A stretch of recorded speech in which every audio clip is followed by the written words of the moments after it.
macromolecular interactions. The macromolecular interactions are those interactions uh, between the atoms of a particular molecule which are held together by certain intermolecular forces instead of the covalent bond. These interactions do not dissociate readily.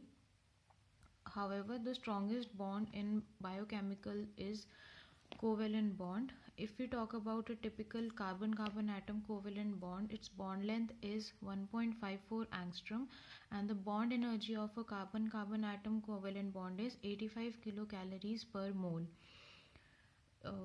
The molecule which can be written as resonance structures, they have greater stability than a molecule which cannot be written in the form of a resonance structure. The example of such a molecule is benzene, and it is stable because it has many resonance structures. Coming on to non-covalent interactions, the non-covalent interaction are the ones which are majorly come under macromolecular interaction. They play essential role in the replication of DNA, folding of the proteins into their 3D form, the specific recognition of substrate by enzyme, and the detection of molecular signals.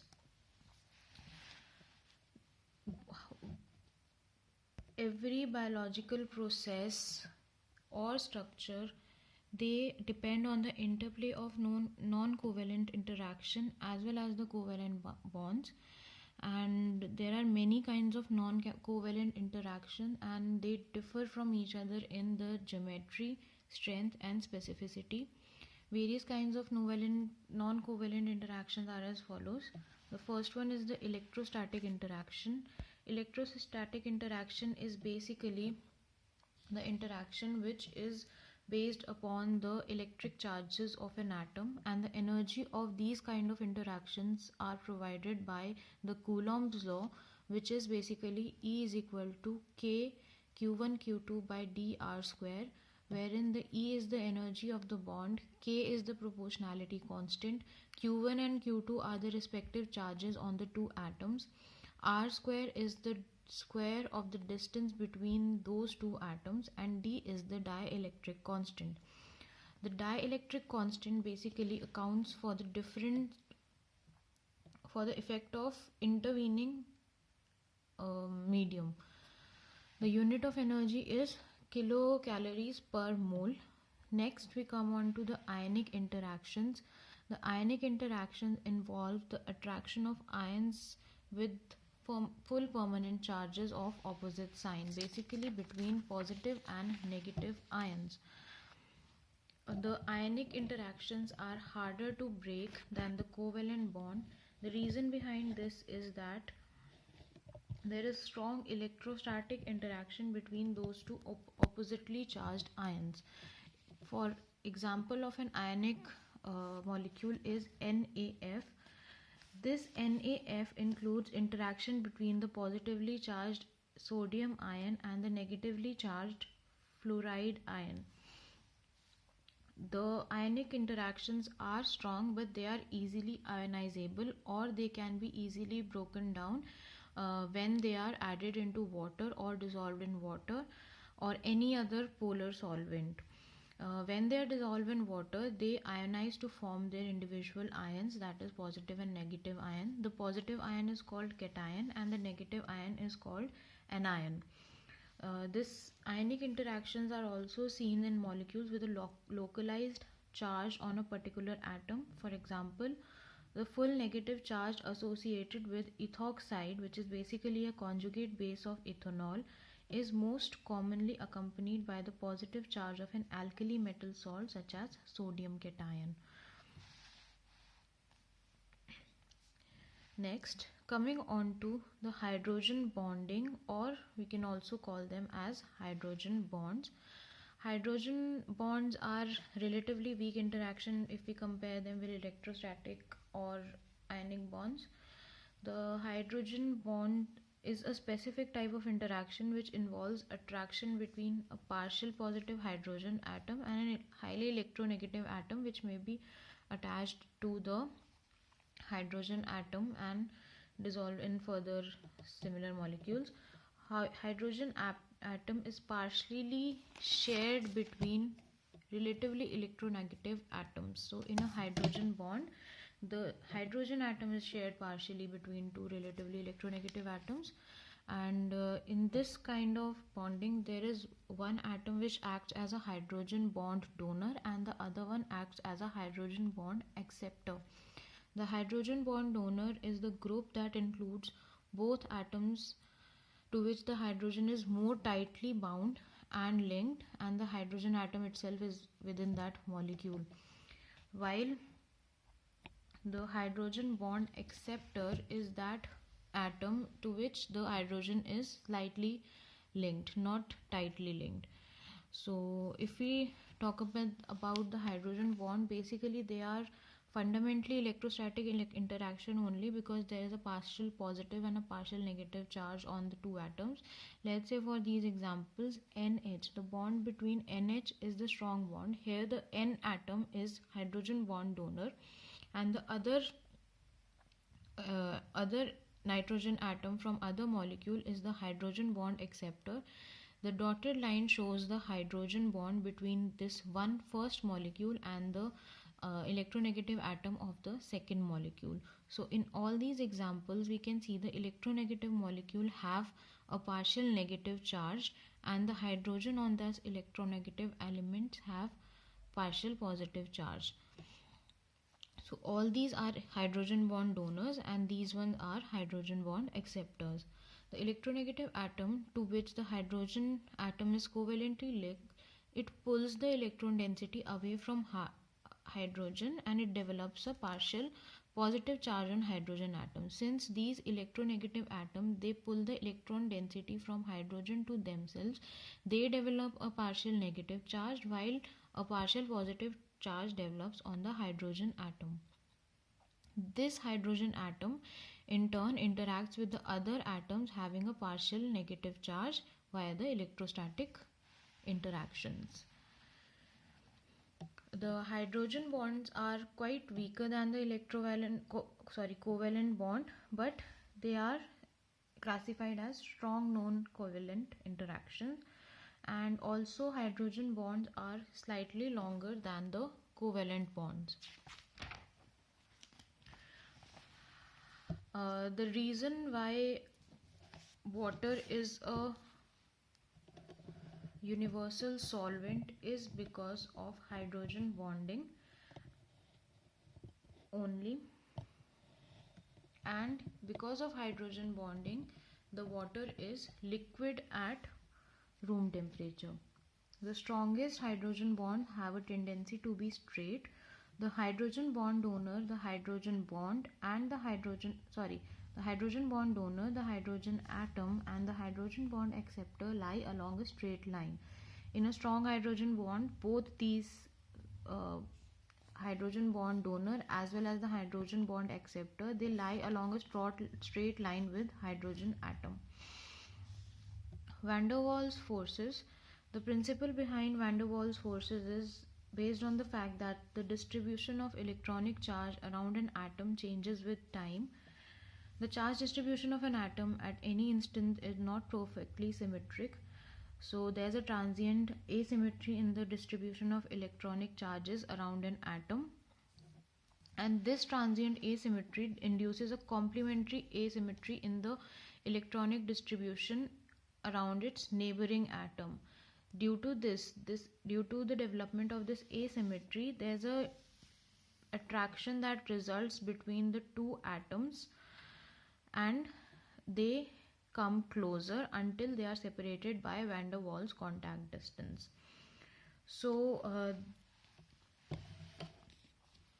the energies associated with these interactions are quite small. There are different types of Van der Waals interaction based on the type of energy between them.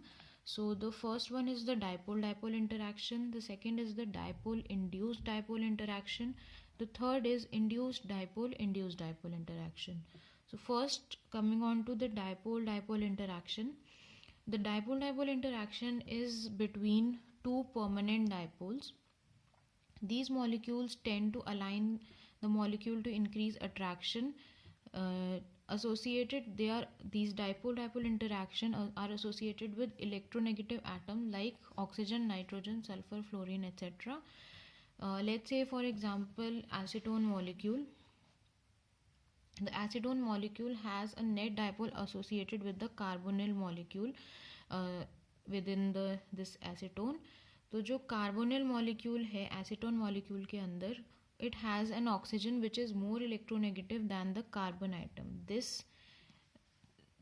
The oxygen atom is more electronegative than the carbon atom.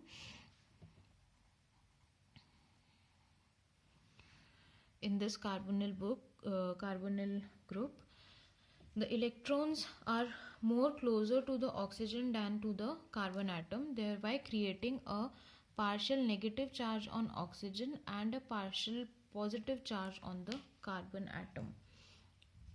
So in this case, in acetone's case, a partial negative charge is developed on the oxygen atom and a partial positive charge is developed on the carbon atom. The charges are always partial in case of dipole-dipole movement because electrons are still shared through the covalent bonding. So as we can see, the partial bond, partial negative charge on oxygen and partial positive charge on carbon. Moving on to the next type of van der Waal interaction is dipole-induced dipole. This is also known as Debye force. It arises due to approach of a molecule with a permanent dipole to another molecule which is a non-polar and has no permanent dipole. So in case of dipole-induced dipole interaction, one of the molecules has a permanent dipole and the other one does not have a permanent dipole. Because the molecule with a permanent dipole comes in nearby to the one with no dipole, it causes the electrons of the non-polar molecules to be polarized towards or away from the dipole of approaching molecule.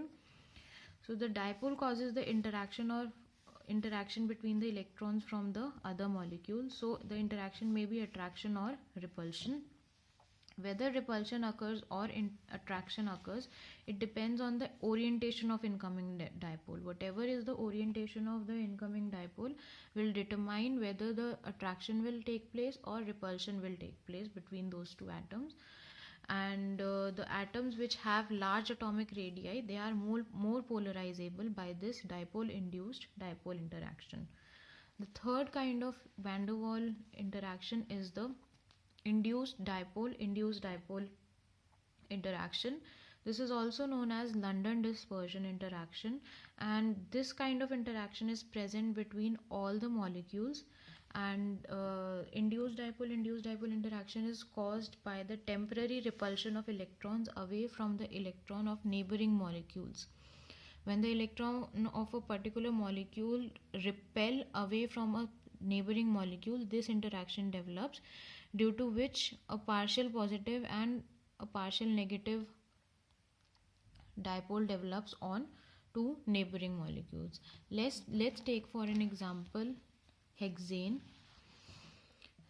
Hexane has no polarity, it has no electronegativity or no electron negative atoms, and yet it is liquid at room temperature. Hexane is liquid at room temperature even though it doesn't have any electronegative atom nor does it have any polarity.